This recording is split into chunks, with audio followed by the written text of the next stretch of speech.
tabletops like this aren't made out of one big solid slab of wood. Who knew? What's up, Woodworkers? Ben here, and today I'm going to show you how to make wooden panels for tabletops and anything else that you might need them for.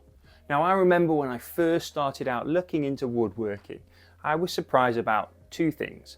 Firstly, I genuinely thought tabletops were made from essentially one huge board like a single slab of wood. Spoiler alert, it isn't. And secondly, once I'd learnt how panels were made, I was just as surprised to find out how much glue is used in woodworking. But this was many years ago, and maybe I was just naive, but I imagine there are other people just starting out who are afraid to ask the simple questions for fear of being judged. All I can tell you is that everyone has to start somewhere, and when you start out looking at making stuff out of wood, you need to learn some of the basic principles. Feel free to leave any questions in the comments, and either me or a member of our awesome woodworking community can hopefully help you out. There's no such thing as a stupid question. Okay, so as I mentioned, tabletops are essentially made using individual boards milled down to a uniform thickness and width. I'm going to be making an oak dining table from scratch, and I'll show you how I do it, so hopefully it will help you or give you some tips at least for when you make your own. Now, my first piece of advice for beginners is to ignore what you see from most people on YouTube and skip the milling process completely. The milling process simply squares up the wood and brings it to a uniform thickness. However, you can go to your local timber merchant or DIY store and buy plain square edge, PSE, or planed all round, PAR. This means that you don't need loads of fancy machines and skills. Essentially, all you need is a board with a square edge and a face with a perfectly parallel edge and face on the opposite sides. I milled my oak down, and now I have 10 lovely square and neat boards. A tip for you if you are having a go at milling your own boards is to keep everything longer than you need before you run it through a planer, as you'll often get what's known as snipe. Snipe is where pressure on the board changes as you get towards the end of your planing or thicknessing, which causes the blade to take a little bit more material off than the rest of it, so that it ends up looking like this. If you were to have your boards cut to the exact size before you're ready, then you could end up with snipe on your finished project. Whereas if you wait until as late as possible in your project before you cut them to length, then it gives you plenty of wiggle room, which is also very relevant for when you glue it all up.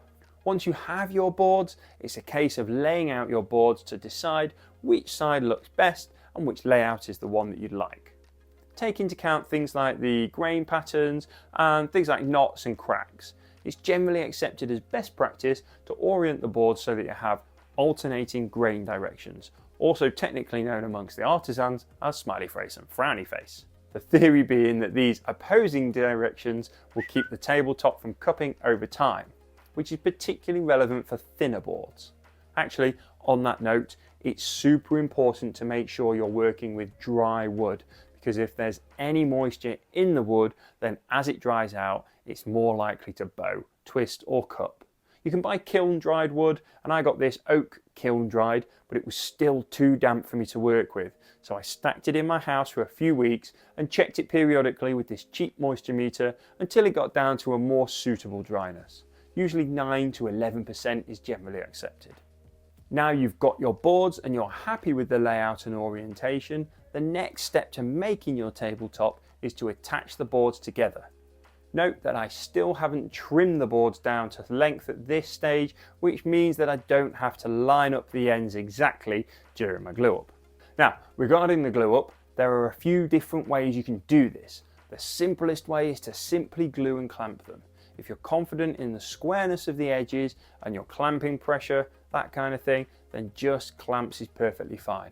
Just be sure not to over tighten them and ensure that the top is completely flat, as they can have a tendency to bow up in the middle if you're not careful. However, if you want to make sure it's all aligned properly and minimize the risk of any misalignment on the edges resulting in a lot more sanding, then you can use something to align them. In the past, I've used dowels, which are okay, but don't allow for any movement and are really tricky to get exactly right. So I tend to use a biscuit jointer.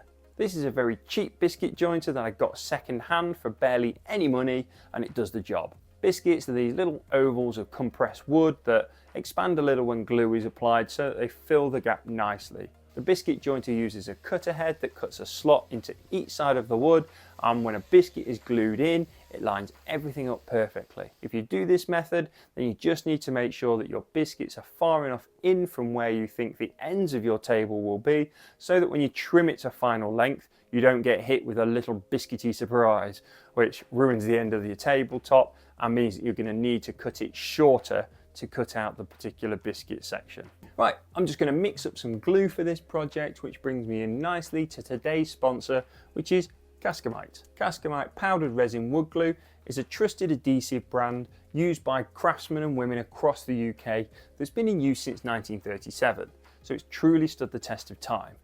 Eureka Global acquired and relaunched Cascamite in April 2023 to breathe new life into the brand. With unmatched technical expertise at the team at Eureka, they've reformulated Cascamite back to the original recipe. So what makes Cascamite special? Well, it's that it's a powdered resin wood glue, which uses a two-part system formed from 2 parts glue and 1 part water. It's available in range of sizes from 125 gram tubs through to 25 kilogram sacks. Cascamite is a great option for outdoor projects too, due to being weatherproof, and the waterproof nature of it will definitely help for the dining table project. Not to mention its quick curing, and the very strong bond sets off hard, unlike PVA glue, which provides a flexible bond. Because the glue comes in powdered form until you're ready to mix it, you're able to mix it in small batches to whatever you need, which means less wastage and also means that you don't have to worry about older glue gumming up your glue bottles, which means it should last longer as well. Eureka are regularly adding products to the Cascamite range, and you can visit the website at thenamethatsticks.com to see the full range. And I've made sure that they give viewers of my channel a good discount, so just use discount code LBEureka10 for 10% off. Thanks Eureka and Cascamite for sponsoring the video. So you'll need a good covering of glue on the edge of your boards, and you'll need to ensure that the biscuits have plenty of glue on as well. Then it's just a case of getting them all lined up and put into clamps. Next to making your cuts, this is probably the most stressful part of any project. I mentioned that you don't want to over tighten the clamp so that you don't bow the top upwards, but the biscuit should help with this. I also highly recommend taking a damp rag and wiping away any squeeze out straight away, because once the glue is dried, it can be a real pain to scrape off, so it's definitely worth trying to get ahead of it early on. This glue spreader I used is really good at putting a nice even coat onto the edge so that the squeeze out I get is minimal, but you're generally better to have more squeeze out than not enough. By the way, if you're interested in any of the different tools and products I've used in this video, then I'll link to them in the description, along with a few discount codes that I've got as well. Now, if you're like me and don't have enough neat boards to create your tabletop without any knot holes, then you'll likely find a few in your tabletop. You're going to want to try to stabilize these and fill them. There are a few different ways that you can do this, but I'm just going to scrape out the rougher, loose bits and then put some epoxy into them. I've added a little bit of black pigment to mine as well. Once your epoxy and glue is all fully dry, you can cut your tabletop to final length. I had already marked out where I wanted to make my cuts prior to mortising my biscuits. This way, I could be sure that I didn't cut through a biscuit. I recommend marking down the edge of the panel as well, just in case you do any sanding or anything prior to cutting it, because you'll sand straight through any pencil marks on the top and forget where you're planning to make your cut if you do. I find the easiest way to make a cut like this is to use a track saw. I've got this one from Evolution Tools, but there are plenty of options to choose from out there. If you don't have a track saw but do have a circular saw, then you can get the same effect by using a straight edge, such as a spirit level, a piece of metal, or a straight piece of wood that you can clamp down to your workpiece and then line up your blade with your line and run the edge of the saw along your straight edge. I've seen lots of people saying you can make these kind of cuts with a jigsaw as well, but frankly I don't recommend it.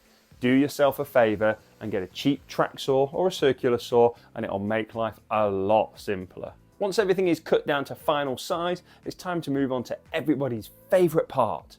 That's right, sanding. When you're sanding, you'll need to make sure that you keep your sander perfectly flat. Don't be tempted to dig into any high points with the sander at an angle, as that's how you get lumps and bumps. It's really important that you go through the grits from coarse to fine. Don't skip through the grits, as it'll seem like it's going okay until you add finish to it. And then you realise there are swirl marks all over it, which means that you'll need to remove the finish and resand the whole thing. I started at 80 grit, then 120 and 180 for a lovely smooth finish. If you are worried about swirl marks, then you can use a raking light to spot any areas that need more attention. A raking light is just any light that you hold close to the wood and let the light pass over the wood so that you can see any imperfections. Once I've finished the sanding, I give everything a wipe down to clean it all off, and then it's ready for finish. Depending on the type of finish you want, you can choose anything from oil to varnish. But this isn't a video about how to finish your projects, so I won't get into detail here. For this one though, I'm using a hard wax oil, specifically Osmo Pollux oil. Just make sure that you finish both the top and underside of the table to avoid an imbalance which could cause it to bow later on. So here's the tabletop finished, and the next step once you've built your tabletop is to, well, build the rest of the table. So if you're interested in how to build an entire table from scratch, then one of these videos right here should be exactly what you need.